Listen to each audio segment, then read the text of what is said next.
questions. Some of them are quite interesting. Michael, I can tell you asked some of these just by the way they were worded. And they were all done in black Sharpies. So. Oh, then you asked more than one. But we will begin here. First off, with the microphone. We begin with, if you remember the last time, we had questions on the general areas of faith. Tonight's, I pulled out the ones that deal specifically with morality. And morality, let's sort of give a definition of morality. What would be, how would you define morality so we all know what we're talking about there? Okay. Doing what is right. Okay, doing what's right. Doing what natural law is up to. Okay, so if you say that, my first question back is, what's the natural law? I mean, The universal law that's written in the hearts of every man. And woman. okay.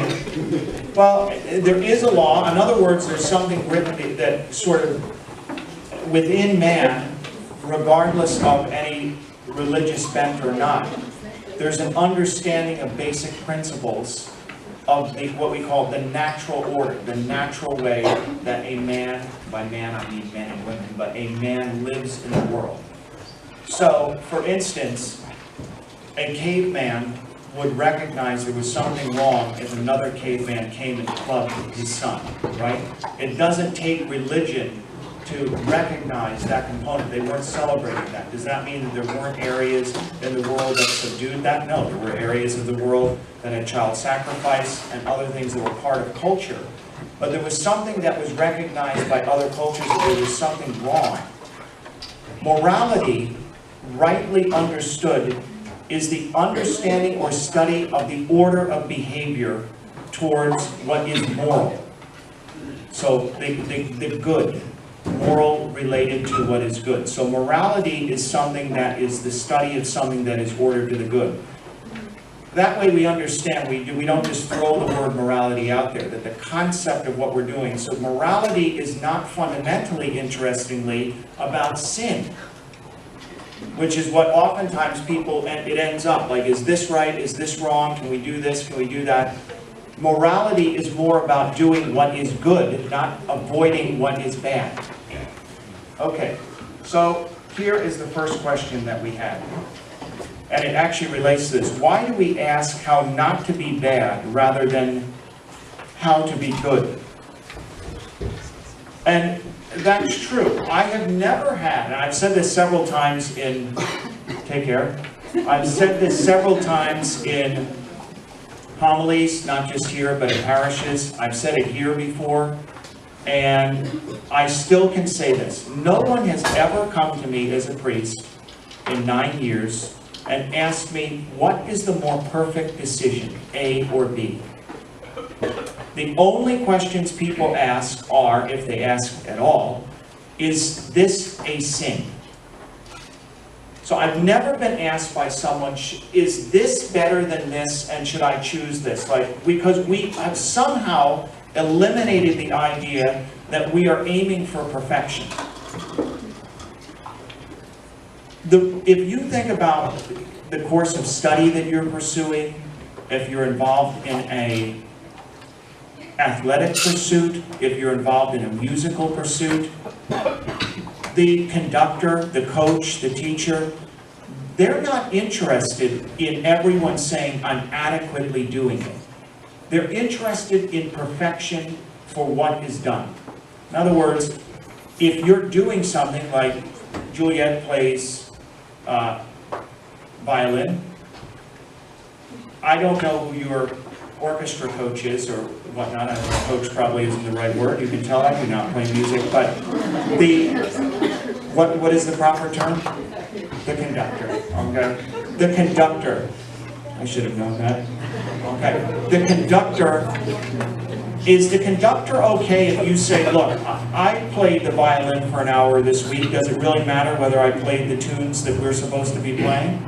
They're not going to be happy with that, right? Everyone look and see that she's shaking her head in a negative direction, okay? Who's an athlete in here?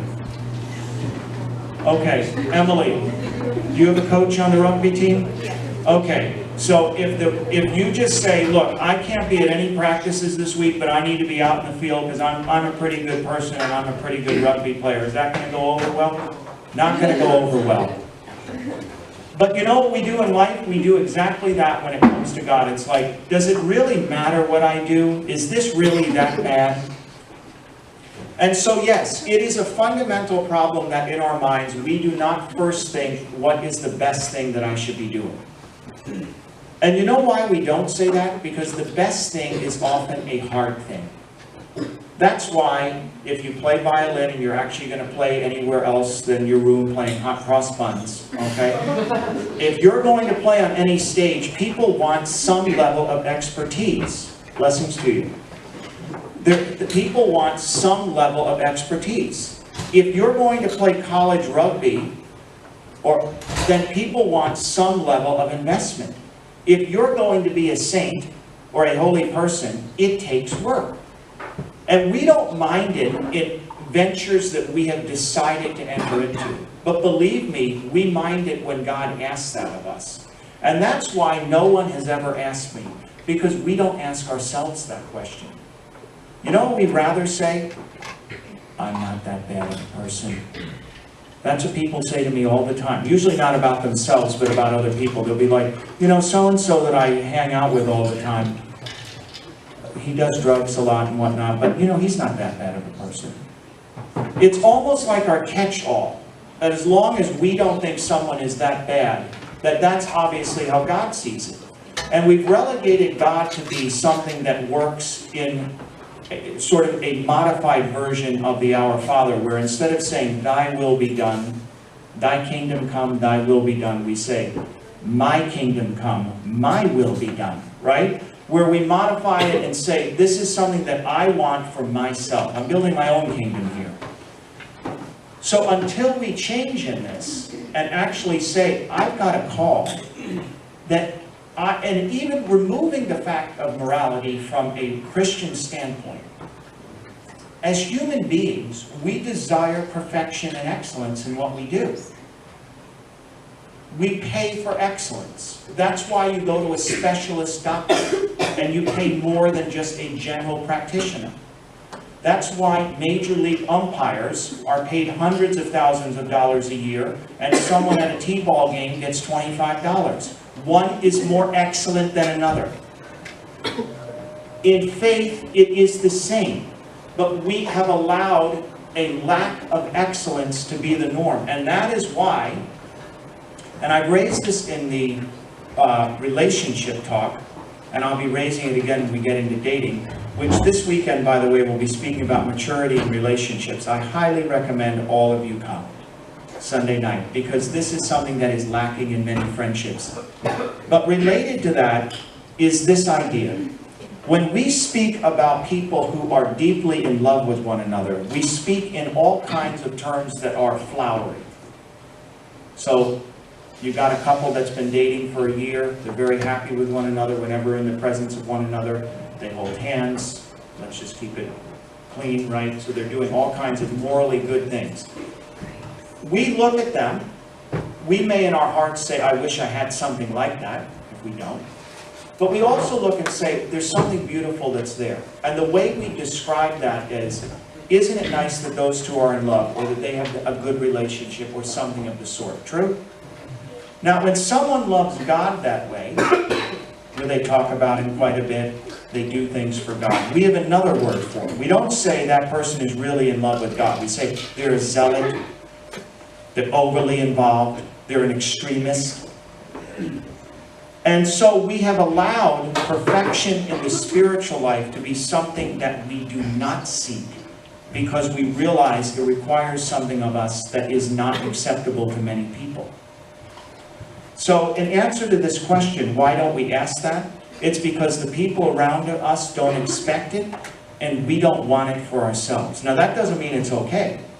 This is a major issue, because if you don't seek perfection in life, that's how we see people who end up living lives that are rather mundane. We live in a world that is desperately in need of the great saints, and we don't have the great saints arising in the same way that they have in the past. I mean, there were known saints in the 1200 that will be all around. That's where many of them are back. Now, that doesn't mean there's no saints, but the great saints need to arise, and the great saints seek perfection in the spiritual life. Okay, any follow-up to that question there? Yeah. So, when it comes to like choosing vocation, like we should be asking how we can choose the best vocation, not just like making the wrong choice. That's exactly it. We should ask ourselves, I'll tell you my own vocation story. I was walking on a beach. I mean, this wasn't where it all happened, but it actually occurred this way. I was a senior in college walking on a beach, and this thought came to me. I think most of you know that I was recruited. Well, I never got to referee at this level, but I was requested by the SEC to go down to Murfreesboro, Tennessee to try out for their camp, which is very elite for those who are not. D1 basketball referees make thousands of dollars a game. Now, I would not have started out making that, but I say that to you only because there was an offer that I desperately wanted to do. I love officiating basketball. That was something that was offered. I'm walking on a beach, and I don't know if I had received that offer yet or if it came like a month or two later, but I was walking as a senior on the beach, and I said, what is it that I should do in life? Now, I had thought about priesthood, but I had also thought about refereeing, becoming a judge. I want to be a good judge. Still would wear black and white. Something that is exclusive to you, which is where I said, if I'm going to seriously discern priesthood, I can't do it sitting on my bed. I need to enter a seminary. Now people, I enter a seminary. You're not giving your life away there. That's where you discern. It's the same with dating. If you told, so one of you came up and said, I really think I should date this guy or girl. I wouldn't say, you know what you should do? Go sit on your bed and just think about it. And you know, if the thought comes to you at a certain point that you should date that person, then think some more, okay?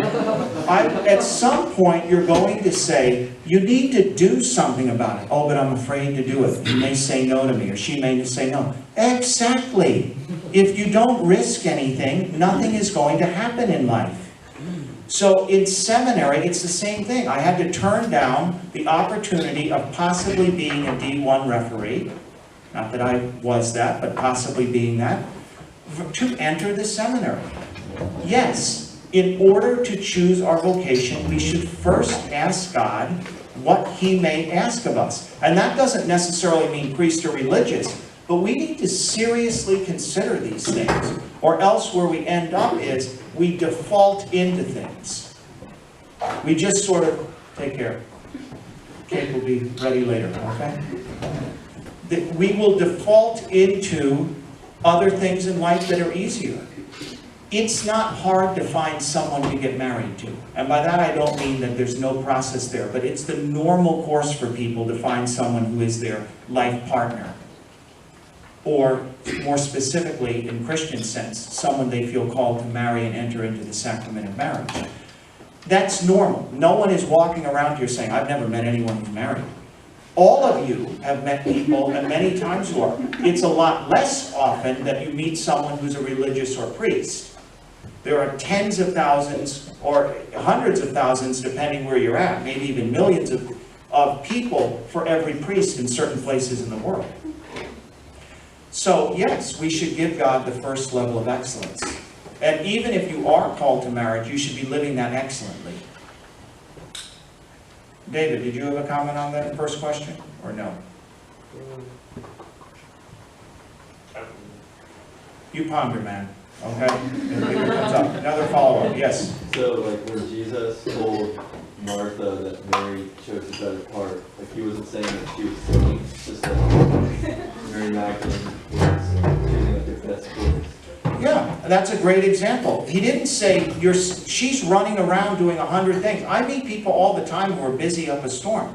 Most students who I meet tell me that. If I say you need to pray more, guess what they say? Very busy. You need to go to daily mass. Oh, that's a good idea, Father. Very busy. We're all very busy, okay? But guess what?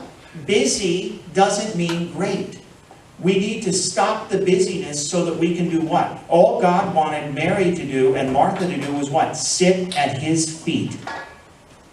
And listen. I mean, not just sit there. But he wanted them to sit and listen at the feet of he who created them. He said, she has chosen the better part. It's not that what Martha had done was bad. It was that it wasn't the best.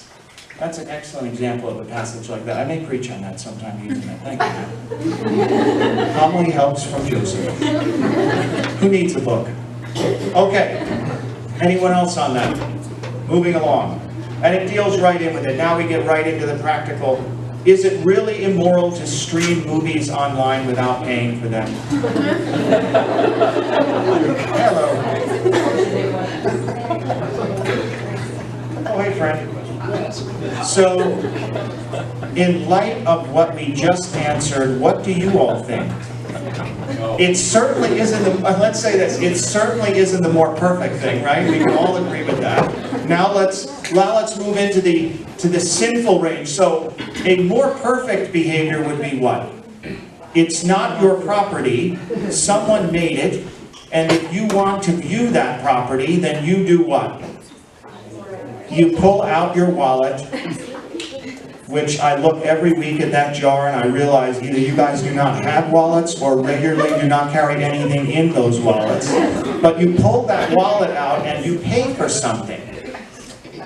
And then with that payment, guess what happens? When you put your cards, if you use a credit card, there's a magical thing that happens. A green little check mark comes up and you get access to it. But I'm poor.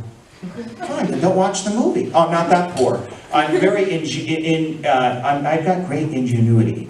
And so what I do is I go and I find these websites that many times are loaded with malware, but they give me access to these videos. There's a reason they're loaded with malware, man. It's not because you're supposed to be there downloading and watching these videos.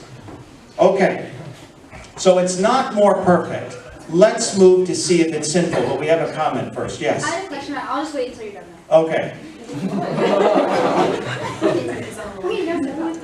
Michelle never does it. She's just following up. I know a friend who at one time looked one time at a 1-minute video. Okay. So, let's talk sin here. What is necessary for sin? Thank you. Okay, yes.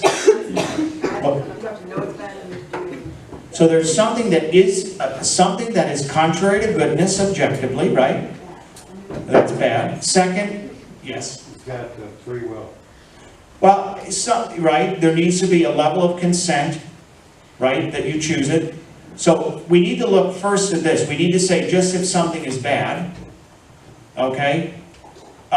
So we have the object, the intention, and the circumstances shape whether or not we have a sin. There can be evil things that are not sin. Sin is chosen though, so it needs to be bad, it needs to be chosen, or to some degree, and we need to have some capacity to choose that, for there to be sin. Because if you don't know something is wrong, you may be responsible legally, but if there's no way you could have known it, then you're not necessarily morally responsible. Now, if you should have known it and you just avoided it, like if someone says, I don't think you should be downloading that movie. Oh, I can't hear that. I don't want to hear that. Okay, you heard it, friend. Okay, head to the nearest confessional and do not pass go on the way. What needs to happen is, in sin, we need to say, is something bad? So let's start there. Is streaming, let's remove your own individual, I don't know if you're streaming currently, someone has at least heard of it, okay? I won't say that someone has done it, okay? Someone's pondering, they're forming their conscience. So what would be the moral choice of goodness or evilness here? What would be the act that we're judging whether it's good or bad? Would we be fair to say it's the taking of content that people want money for free? Would anyone say that that is not what it is, what the decision being made is? Yes? I haven't done this, but I've heard it called borrowing. Okay, borrowing is this. Could you please hold this? I'm giving you the same item back, okay? Borrowing would not be something of value is taken, the point of it is fully used, and then you just kick it back for someone else. You've taken something and not returned it. We don't take, when you go to a movie theater, you're paying to see a movie one time. You don't walk out and scream loudly in the AMC, "Where's my DVD to take it home?" You pay just for access one time. You didn't borrow the movie for an hour. And if you think borrowing is okay there, please don't pay the next time you go into AMC. See what the security say when I'm here to borrow the movie for an hour. So it's a faulty way of approaching it.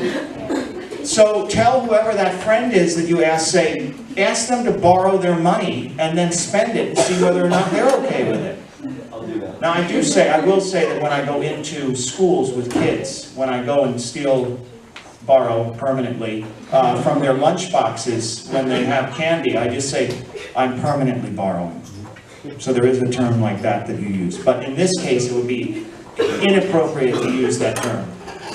Now back to what we were saying. The taking of information that someone else has prepared and is desiring money for in a legal way, and you're using it against their wishes. Would you say that's fair of what's going on in online streaming? So can anyone argue, not about sinfulness right now, can anyone argue how that is not a bad action? We're not saying the individual person knows it. Every piece of that sounds like that doesn't sound like it's in any way sort of a gray area. You're taking information that someone has explicitly said they want payment for, from somewhere you know that people are streaming or loading it, however it is. I can say as far as I know, I've not done that, so I don't know exactly how it's done. Okay? Sorry. Maybe it's on YouTube, I don't know exactly how it goes, but what's that? I know people who can show you how. I'm not interested in knowing how. I can show you how. I can show you how to break into that bank if you want, Father, tonight to show. No, I'm not interested in seeing how. So, is anyone going to, and not because you've done, does anyone want to object, just defend the concept of taking this and say that it's not bad to do? We'll remove sin right now, just to say, morally, this is a good and virtuous thing for someone to be doing. And I'm seriously asking, if someone would like to defend, I'd be open to hearing it. Yes, Kaylee. Oh my God. So, I know you're going to shut this down in like 2 seconds. However, what's if you go to the movie theater, so you bought a ticket, you already saw it, but you want to see it again, so you're not really doing it, because you already saw it. But now you just want to see it one time again, but you paid difference. Well, there's options for that, which would be buy it when it comes out, red box, That takes a little while, you know? go back to the movie theater and pay another $11. There's many different ways that you can do it. All I'm asking is, why is it that it would be okay to take someone else's property that they rightly have asked for money, that it's not that they got it through ungodly gains, even if you don't like it, right? And that you're able to then take it for free. Yes, Luke? Like the thing that I heard is that since it's already out there, Is the sinful capacity. So we've said that it's wrong. Then we need to say, does someone know it or should they know it? And did they choose it anyway? And if you didn't know, like you say, I have no idea, never thought of it. Well, then it may not have been sinful up to that point, but if you have a responsibility and due diligence to ask questions. If your conscience says to you at one point, and a conscience is part of your intellect to choose the goodness or evilness of a specific act that you have done, are doing, or will do, like if your mind is saying, I'm not sure whether I should do this, you have a responsibility to inform your conscience, to seek information, not just to say, download now, and later on I'll find out the answer. Okay, and with sinfulness, if you knew it was wrong, chose it anyway, and since we've already established it's objectively bad, there's a sinful component. And that would be a responsibility of a person. Now, something very interesting that people don't know. When you steal, it's not just you go to, I always remember from World Youth Day in Toronto, I was there, and a cardinal who's still alive, I believe, Cardinal Renze. I don't know if anyone else was at World Youth Day Toronto. I guess you guys were probably about 8, okay? So you probably weren't there. But World Youth Day Toronto, we were at a talk on a catechesis, and this cardinal came out and he said the following. He says, a man steals a bike, rides the bike to his house, and then has a moment of conscience where he says, I should not have stolen the bike. So he goes back to the man who he stole the bike and says, I ask your forgiveness, I've stolen your bike. He then goes to confession. Is everything okay? He says he still has the bike in his garage. There needs to be what is called restitution. Restitution is the giving back of what was due. So when people steal, they are required to give back the amount that they stole. Now, you may not know who to give that to, so it can often be to charities or otherwise, but restitution is required for stealing. So if a person comes to me in confession, for instance, hypothetically, and they said to me, you know, every week for the last year, I have left work early 1 hour, and I have put in my timesheet that I've worked 40 hours a week when I've worked 39. I don't just say to the person, 3 Hail Marys, see you in a month. As part of it, I say, you owe that company 52 hours to make up for that time. You can either pay it back by giving an extra hour at some point, but you owe something. The bike needs to be returned. So file that for yourselves in anything of this. When justice requires things to be restored, same with people's good names, etc. That's why we can't harm people in that way. Yes, well, first let me ask Michelle, and then we'll get to Emily. I don't want to ask you anymore. Okay. Would it help the larger body, or is it just something? Well, okay, I'll just say it. Spread When it. I was in another country, there was no other place to purchase movies, like a remote area. So then there's this place that sold movies that were like the ones where they, you know, like go videotape in a movie theater. And so we like talked to this priest and we're like, is this okay? And he was like, no, but like there's no other place to buy movies. But then I'm saying like, you know, I thought about it and I was like, okay, well, you just wouldn't buy the movie. So like if you have to like sit to watch this movie, then it'd be better to just not watch a movie. Yeah. I'm going, I don't know why you didn't want to say that. I agree with you. I hope you did that. I didn't, because I just thought about that. She's solving her own moral quandaries right here at the table. But you're right, I was going to say, there's an option, which is you don't watch the movie at all. I remember, this is a true story, I had a couple come up one time and say, we are very sexually active with one another, but we're also pro-life. We would never want to have an abortion. We would never consider that. It was before I was a priest. But, so is it a better decision for us to use contraception? Almost setting it up, there's the only options are either contraception or the abortion, or the possibility of it. And I said, no, there's a third option. Stop having sex with one another. But they had removed that as even an option. Sometimes we need to put on the option that's difficult for us. Emily. It's kind of like an imposed so say someone commits a confessional and they like confess that they murdered someone, and you were talking about like the justice thing. Would you say to them like to turn themselves in? Well, you can't require a person in confession to manifest their sin publicly. So a priest can't say, for instance, you need to take what you go to confession, you need to manifest yourself publicly. Now, let me be clear about this, a couple things. Notice what I said about the restitution. I didn't say you need to go to the movie executive and say, I stole your movie. I said you need to make up for it in some way. I didn't say the boss who you were taking hours from, you needed to tell the boss that, but you needed to make up the hours. So that can, now, someone could argue, would it be good to go and do that? That's a decision that the person would make. In the case of someone who committed murder, there are a lot of circumstances and things that would need to be known. But in general, the priest would need to see that a person had a true sense of contrition. If a person thought that what they were going to do was just move on, let's just say it was a murder that was committed last week, and the person's popping in for the confessional, and you ask, hey, have you done anything with injustice to rectify this? Are you planning to turn yourself in? No, Father, I'm planning to go to work tomorrow. Then very likely the priest would refuse absolution in that case, because there doesn't seem to be the case of true contrition.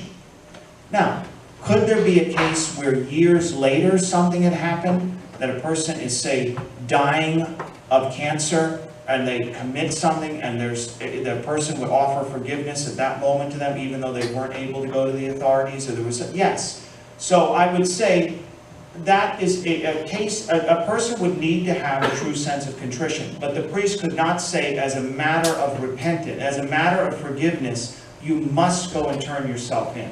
He can encourage it, he can refuse absolution if the person is not willing to make some kind of appropriate understanding of justice that's due, but he cannot require that, as he can in other areas. It's in order to protect the seal of confession.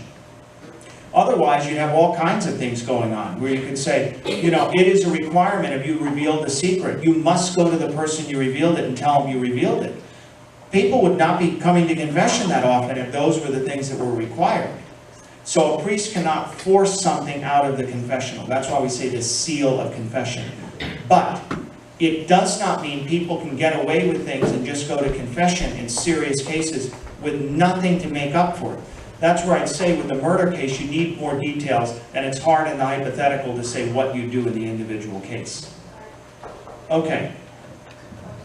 Moving on to a Sharpie pen question.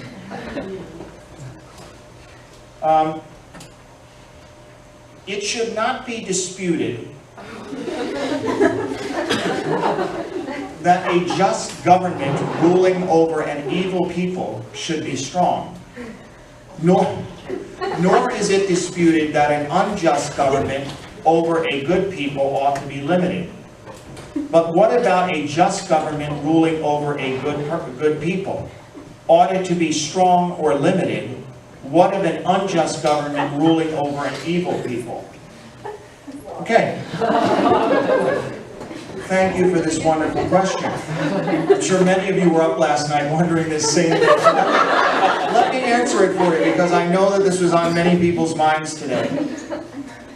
The short is, actually, I have to say to Michael, that is true at the first part of the way the government should be. So let's talk about the first. A just government over a good people. If people are truly living a virtuous life, the government's role should be to foster that virtue, to assist people to become the best version of themselves. That doesn't mean a Christian necessary principle, but the supporting of goodness.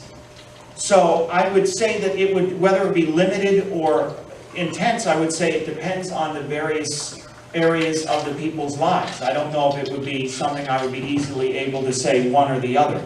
It should be supporting people to the degree that they, would be able to continue living good lives. Then, what if an unjust government ruling over an evil people? There you have a real problem, because you have neither goodness in neither camp. The problem is, to say that you want a strong government there means more injustice by the government, which in many cases would have the effect of additional injustice occurring at the level of people.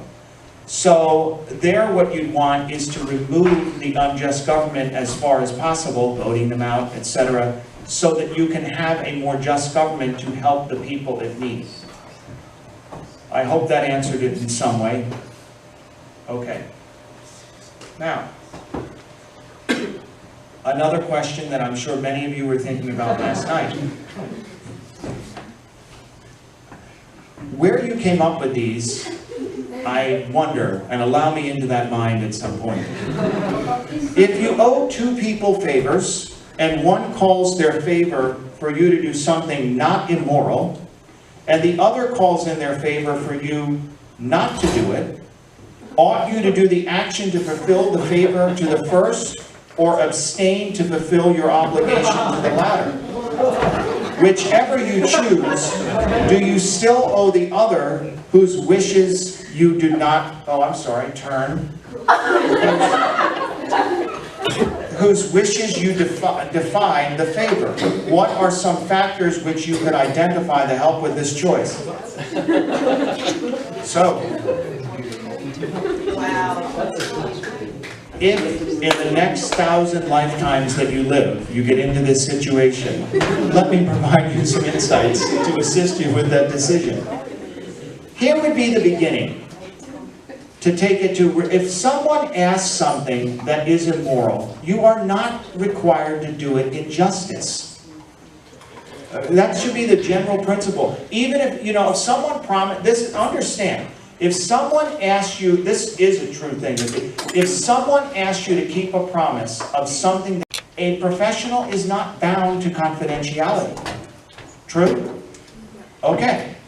So let's use the same, so this is the way to say it. So someone comes into the office and says to me, Father, I want to tell you something, but I want you to promise me you'll never tell anyone else. I don't say, absolutely, what are you going to tell me? You've got to use some basic discernment and say something like, as far as possible, I will keep everything that you say confidential. But if it's something that could harm you or someone else, I may need to bring it up. But I will tell you that I'm going to do that. Or something of the sort. So here, making favors with someone, I wouldn't lock yourself into like genie-type favors. You know what I mean by genie-type favors? You rub the lamp 3 times and request anything you want. So avoid genie-type favors. Don't say to someone, I'll do whatever you want this one time. Because you're going to get into these awkward things. Probably not in this case where you have 2 people approaching, asking contrary things. So the general answer is, don't commit to these things.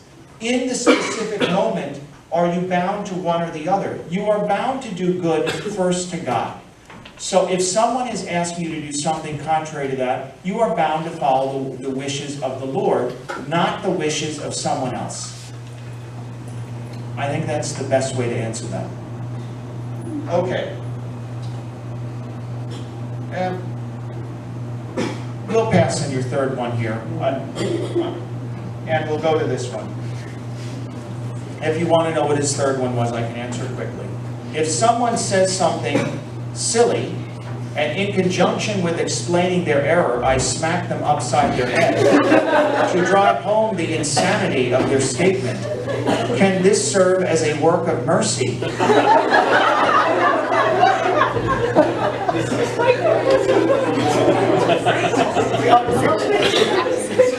Would anyone like to answer that question for us? Thank you. Who said no? Thank you, Megan. The answer is no. So you don't commit a sin yourself of physically striking someone in the name of doing something that is just. There are other ways to get that point across to someone. Thank you for that question. Okay. Our last question of the evening. In the eyes of the church, what determines the end of life? Well, this is a interesting question, because I'll tell you a true story of when I was at one of my assignments. I was a hospital chaplain, and I got called into the hospital, and this only happened one time, and this is the reason that I think it happened only one time, because of the way I reacted to it. But the hospital chaplain called me, and we would do regular rounds to all the Catholic patients. And there was a lady in the hospital who had cancer that had riddled the body. So much so she had a tumor that was coming out of her neck, like this far. I've never seen anything quite like that. And her family had chosen to keep her on a ventilator and some other tubes. Breathing machine, the heart monitor. I mean, there's a number that they had nutrition and hydration being given. But I gather at this point the doctors had decided that there was no possibility of her recovering. So I was coming in to do regular rounds, and the hospital came to me and said, we would like to do an ethics consultation with you, which I don't know if any of you know this. Usually they have an ethics board at a hospital, and the ethics board, when you get into a difficult case, decides like what is the appropriate action, because you can't just have a set of black and white rules. Anyone who's in medicine here knows that there's so many different possibilities that come up. So they called me in, and it wasn't like I was with a board. They had this, and they said, we'd like you to go to this family and tell them to turn off the machines because their loved one is dead. The doctors have declared her brain dead. So if you could go in, they're not willing to do it with us. So I said to them, well, I'd be happy to talk with them. So down the hall I went. And I went into the room, and you know, I can't necessarily read all the monitors, but the doctors had said there was absolutely no brain activity. So, is a person, let's stop there with the story and go to this point. Is a person required to maintain machine living at all points until, what do you think? Yes? No, unless there's a reasonable chance of him living. Right. I mean, now you need to, I mean, we're not going to get into every part of medical ethics here, but in this case, let's say someone who's dying of cancer, there's limited hope that that person is going to proceed in any way positive. We don't need to keep ourselves alive to the absolute last moment, right? We need to respect the dignity of the body and to also realize that a natural death can be held off for a period of time, should be helped in some cases. I mean, there are people that enter an emergency room in a car wreck who are dead, and you know, artificial means are undertaken and that person is restored fully to life. So there are times we certainly would support it. But it is not absolutely, God bless you, required for a person to maintain that kind of life to the absolute end. The fact that there was no brain activity says that that person had reached, at least from that point, from brain activity, the end of their life if the machines were kept on. That said, it also is not a requirement for people, when a person is in that state, to turn them off. And it is not the place of a priest to go in there as God and tell people what they need to do with their loved ones. So I went to the family and I said to them simply this. I mean, this isn't exactly how I said it, but I said, you are free to do either thing. If you feel that this is what your loved one would like, to stay on these machines for a while longer. I mean, the person was going to die at some point anyway. It wasn't going to go on and on anyway. The cancer continues to advance. They were unconscious. There was no pain. I said, that is a decision that you can make if you'd like to do it. But please do not feel that you need to do that morally. And the person who was there making the decision said, we believe this is what we want and also what our loved one would want. I said, well, if that's what you believe the person wanted and you're the one making the medical decision for them, that is a moral decision. You are free to do whatever you think. But no, I want you to know you're not required to do that. I then left the room. I went to the lady in the hospital. She said, well, did you talk to them? I said, yes, I did. And I told them the options that they had. And what the family ended up doing was they kept the person on the machines for about another 3 days, and the person died anyway. But I tell you that story because we don't know the exact moment a person is dead. We know from a medical standpoint the moment people are declared dead. I've actually been in a room. There was one time a lady called me and said, can you come down and anoint someone in the hospital? I said, sure. I said, is it an emergency like right now? Because I was eating something. Not that you needed that detail, but I said, I will leave immediately if needed. And the person said, no, that's fine. Just come later. Sometime tonight will be fine. They'll live for at least another week or so. I said, okay.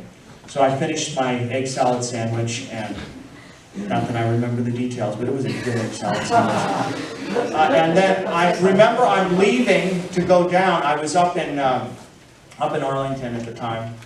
I won't tell you where I was, but I was up in Arlington at the time. And I was leaving to go down, and I get a second phone call. And it's the woman on the phone. She said, "Are you coming?" I said, "Yes, I'm driving down there now. If you could come quickly." I said, "All right, I'm coming." I said, "Any reason?" "Yes, things are proceeding more rapidly than we thought." I said, "Okay, I'm getting down there." About 10 minutes later, they call again. And I said, "Yes." And they said, "Where are you?" I said, "Well, I'm on 95. I'm getting there as fast as possible." And they said, "They're doing chest compressions on the car." I said, "I thought you said they had a week to live." I mean, you're like holding on. So I run into the hospital. I get there, I sprint through the hospital. You got to have badges and whatnot, so I'm just waving a badge as I go through. And I get into the room. The room is filled with medical personnel. I lie to you not, this is exactly what occurred. And I hear the doctor say, I forget what time it was, but 8:46 p.m. We're declaring. There's buzzing in the room, and I stick my finger through, and I'm anointing and saying the prayers right through as there's a ton of medical personnel. So I've been there when they declared the person dead. Now, why at that moment would we still give the anointing? Because the sacraments are for the living. We don't know the exact moment that a person's soul leaves the body. That person, they were just declaring as I was literally anointing at the very moment they're declaring. I don't know if that person's soul had left a moment before, at that exact moment, 5 minutes after. We know the general time. So we respect the person there, and the church guards the dignity of the person up until death, and even after death, the corpse. So, in general, the end of life is determined as best as possible through medical personnel, and we respect that. So, there is brain dead people, there are people that are declared dead because their organs aren't functioning, there's no breath. There's a number of different ways that we would rely on medical people to see whether or not the body is alive. The church looks at it, different people, in terms of what we are required to do. That's something we can get into another time if someone asks. I'll be happy to get into that topic of what we're required to do in different medical situations. But in general, the end of life would be determined when a person is unable to be revived in some way. Their brain is unable to be revived. The body is declared dead. That is when we would say the end of life takes place. The end of life here on earth. The soul continues. Okay. And look at that. Exactly 6:30. It was wonderful to be with you all. And we will now have confessions available in the office.